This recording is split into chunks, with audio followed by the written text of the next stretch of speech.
and Drenton.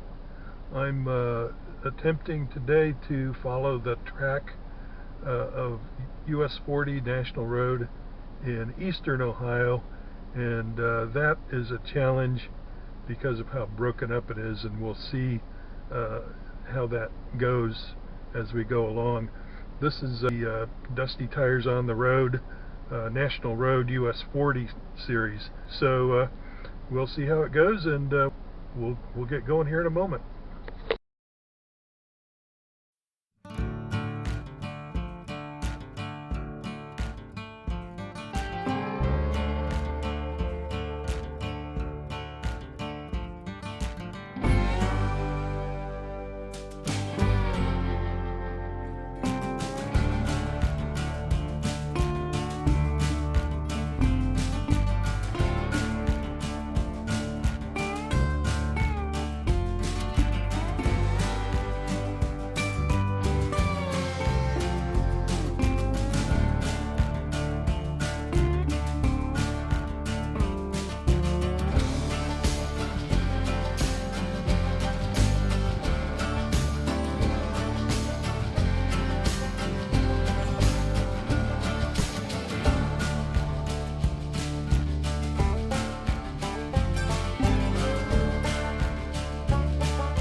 And you can see by how curved and hilly and twisted this road is why they bypassed it when they built first US 40 and then I-70.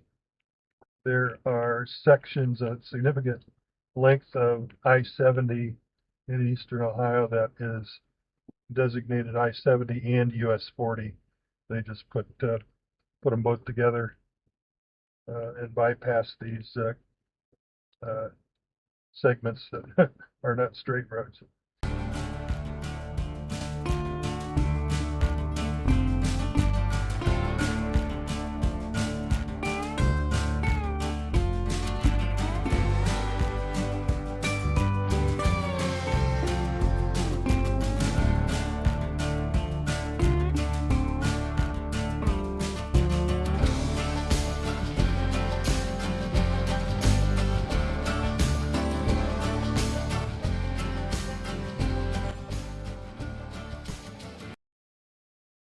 Here we're coming back out on US 40.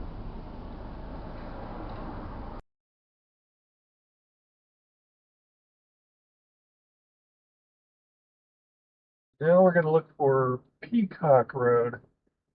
We'll see what kind of condition that road's in. It's an old brick section of road, and it's right around here.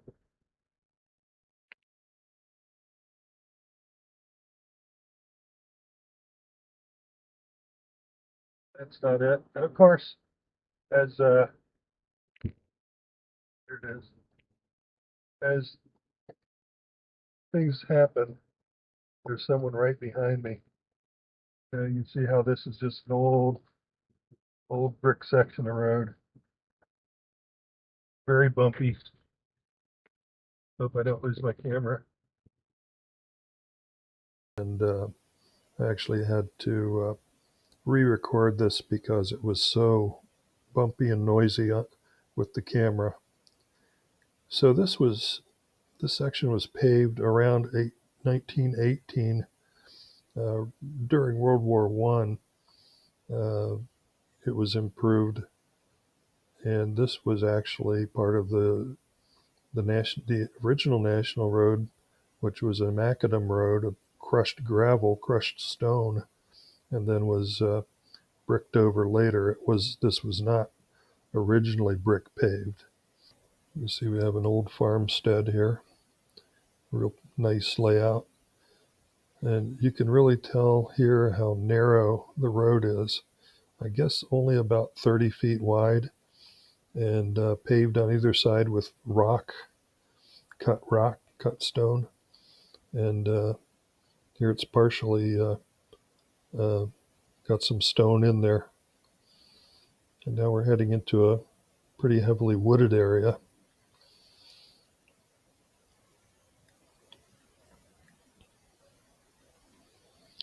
And again, very bumpy. These roads were not made for passenger cars like of today. They were made for wagons and horses, and when it was originally built in the 1830s, and then when it was bricked, the vehicles that were riding on it were the Model T type cars that would really, the top speed of those cars was 30, 35 miles an hour, much slower than what we drive. And up here you'll notice there's a berm on the right side that's because of this hill and this curve going around, keep the wagons from going off the side of the road, I guess.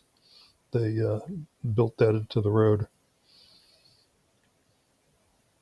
So that was interesting.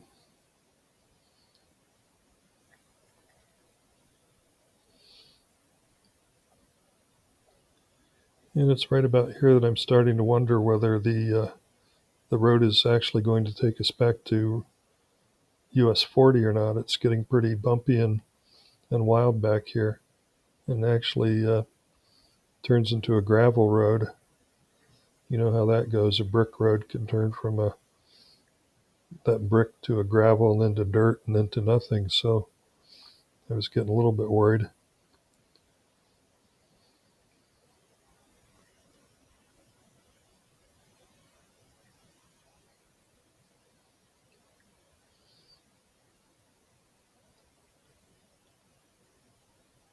Then up ahead, I could tell that we were getting back to US 40, and all would be well.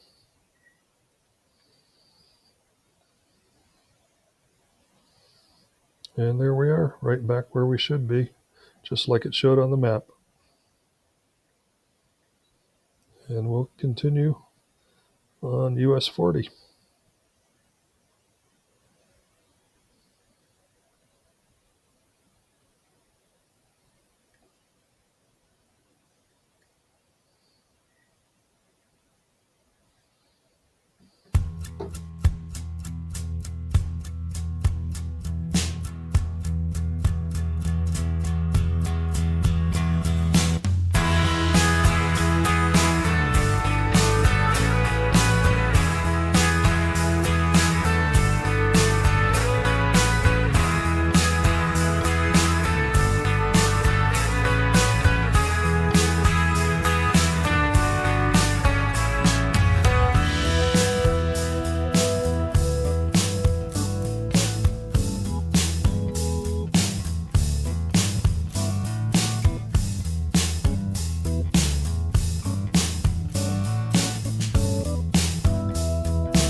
coming into Old Washington here in a few minutes, and not sure what there will be to see in Old Washington,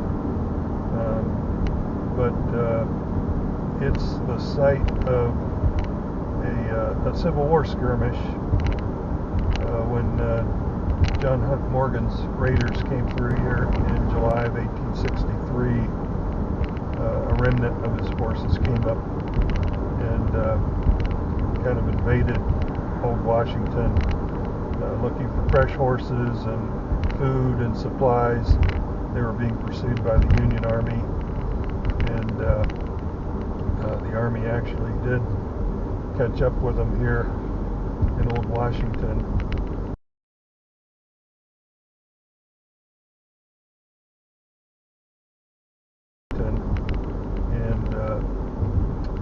Several of the raiders were killed, and several were wounded, captured, and Morgan and most of his men though got away. But it's unique that this is the only Civil War battle that was fought on the National Road in this little town.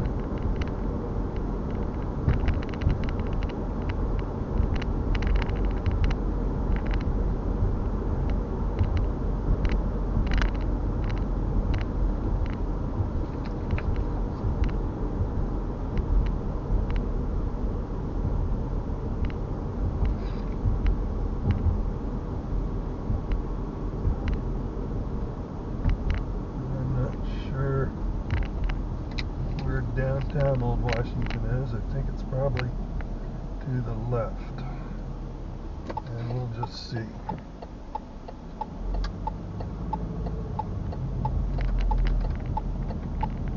Yes, we're at Morgan's Way. It's the name of this little street, and I can see that the houses do look, some of these houses look like they've got some age to them.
Turning right and going back out onto US 40, and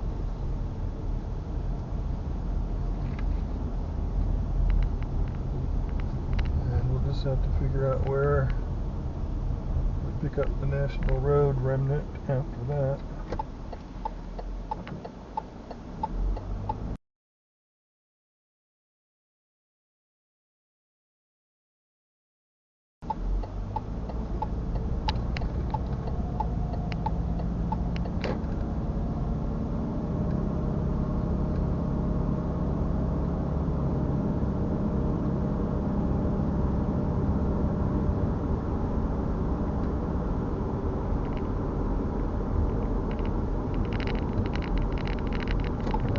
Turn here. It says 240. The other way goes to the fairgrounds. And we're crossing over I-70. And I'm going to turn here, I believe, at Easton Road.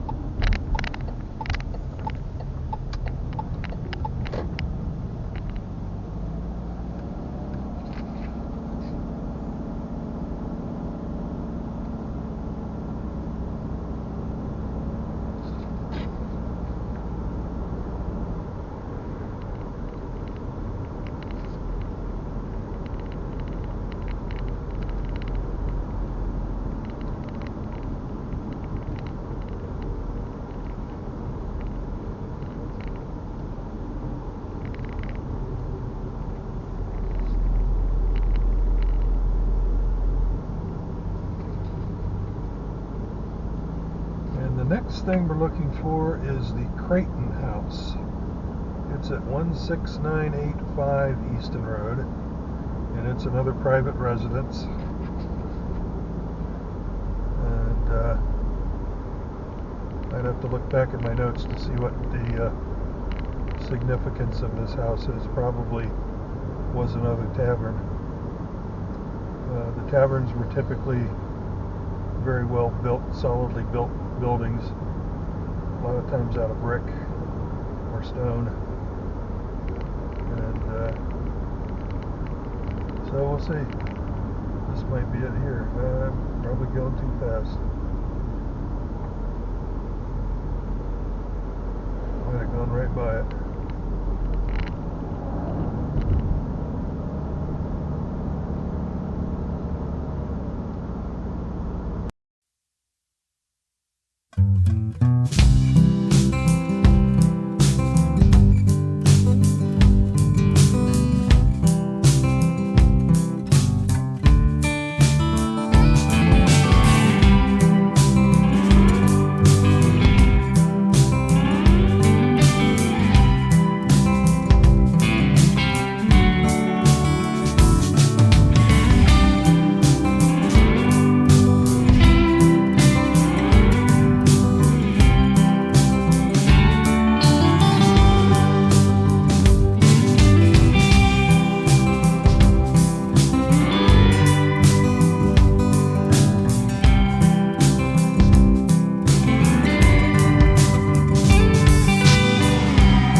Road. I don't know if this is the actual historic National Road. I suspect that it is. It became a county road and then renamed.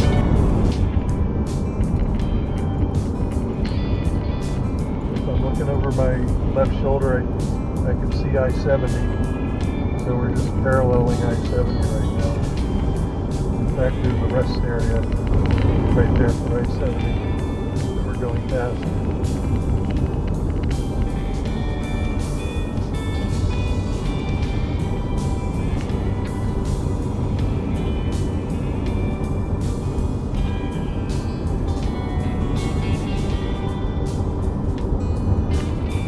There's another bridge up here that I really want to be able to stop at. It's an S bridge. Salt Fork S Bridge. A couple more miles up the road here.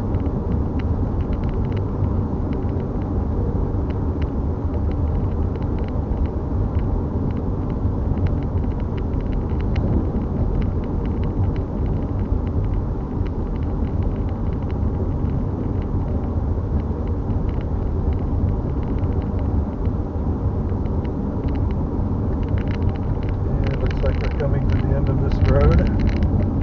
I'll have to either go left or right, and I believe I go left.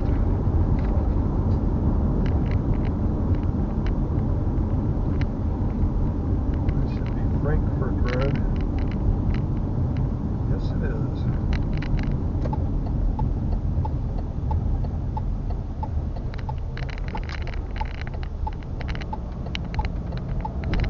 We're going under I-70. And then we'll turn on to Bridgewater Road right here. And we'll be looking for that S Bridge.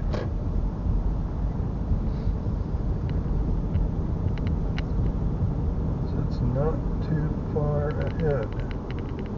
I believe there it is.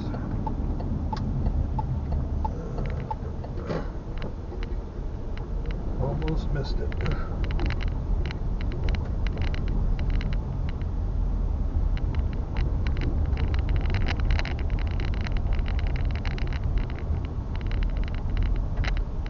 hope I can turn around here.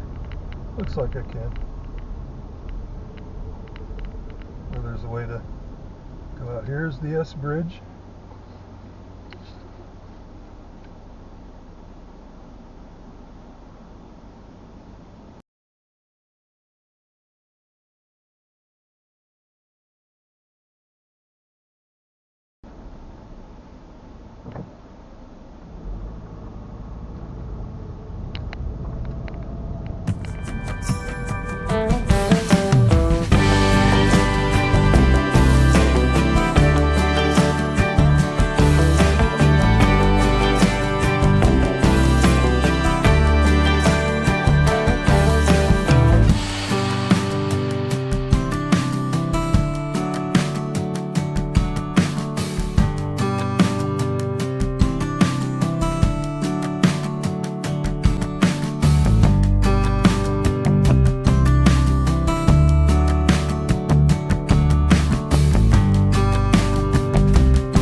According to what I've read, is the site of another tavern called Hayes Tavern, and I believe that just means that that tavern does not exist anymore.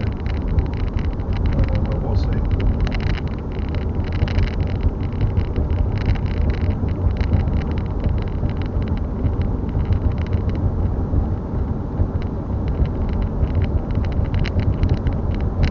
Now I-70 is over my right shoulder.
Coming into Middlebourne. Speed limit's dropping to 35. Yep, here's Middlebourne.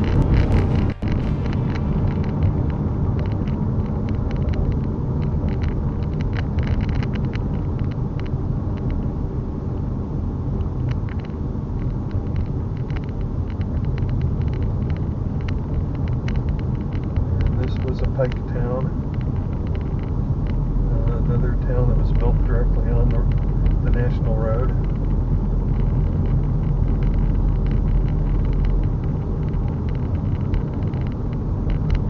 I don't see any signs or historical markers or anything that would indicate the location of that tavern.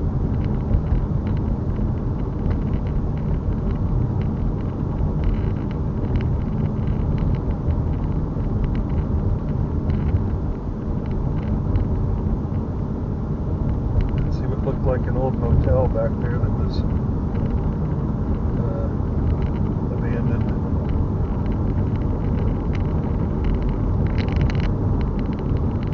And here, unfortunately, we have to get on the freeway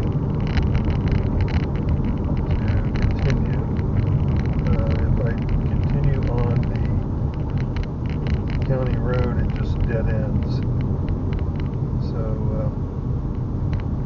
another one of those places where they cut up the national road so much that really wasn't anything left in it. So I'm going to make a pit stop here real quick and get my bearings.